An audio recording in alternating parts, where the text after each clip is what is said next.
In this video, I'm going to show you exactly how to compress a vocal recording.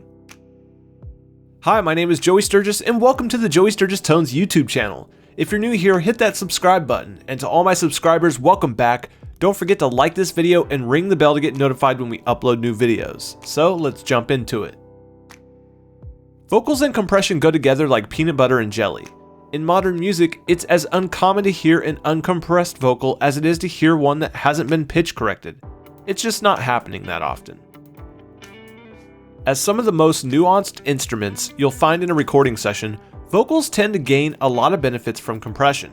Compression can help tame the peaks of a loud signal, but that's really just the start. It can also make a performance sound more aggressive or more intimate. It can pair with the right microphone to bring a new sound to a voice. It can even tie many different voices together in a way that no other processor can. Let's talk about how you should be compressing vocals in your recording sessions. On the way into the DAW, compression is one of the most debated processors to use. Many engineers are against it because it limits the dynamic range of an instrument from the very start. But even some of the engineers against using compression during tracking change their mind when it comes to tracking vocals.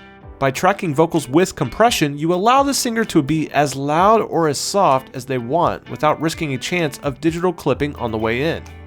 A singer can scream or shout. If your compression settings are dialed in just right, those louder parts are going to compress and saturate long before they clip. Tracking with compression also tends to make a singer feel more confident in their performance, since they're generally leveled out with the rest of the song. They don't have to strain to hear themselves over the drums or guitars, and they can back off the mic to an extent without losing themselves. As a small precaution, tracking with compression generally requires an outboard compressor that can be applied before your signal hits the AD converters. Once the signals have been converted, your clipped peak is printed into the audio track. Even if you don't have access to a hardware compressor, using a plugin during tracking has its benefits. While you might not be able to catch those digital overages, you and your singer retain the confidence that the signal is being leveled out and made consistent as you work. That confidence can be just what your singer needs to record a perfect take. Once you get to the mix, compression can be applied much more aggressively than you would during tracking.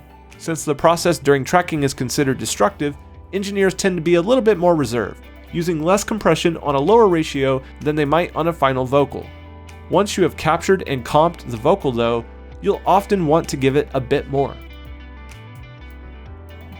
This is where your compression can really shine, acting as a way to enhance your sound. If tracking with compression is an insurance policy against peaks, compression in the box should work as your polish that helps make your vocals bright and present.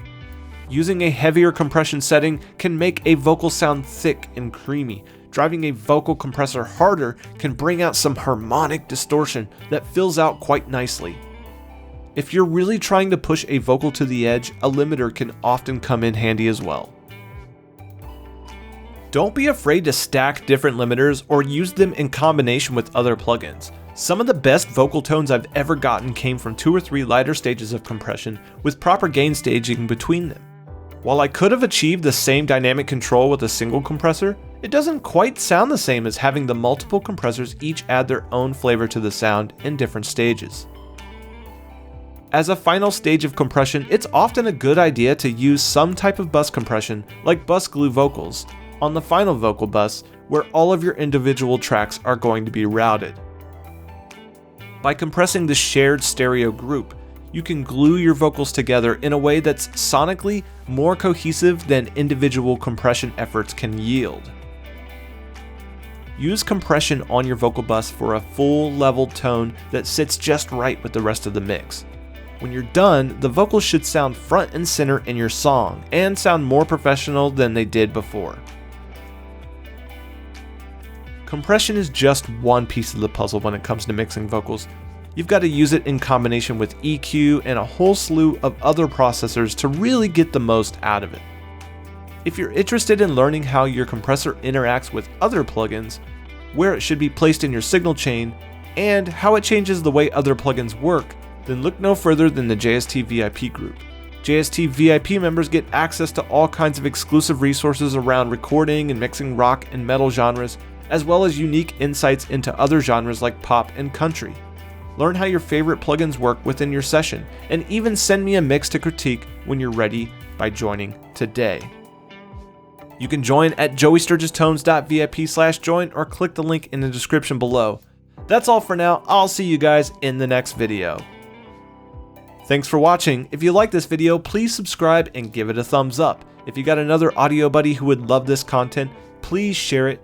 Hit the bell to get notified when we upload new videos, and don't forget to check the link in the description below before you go. You're the best. We'll see you soon.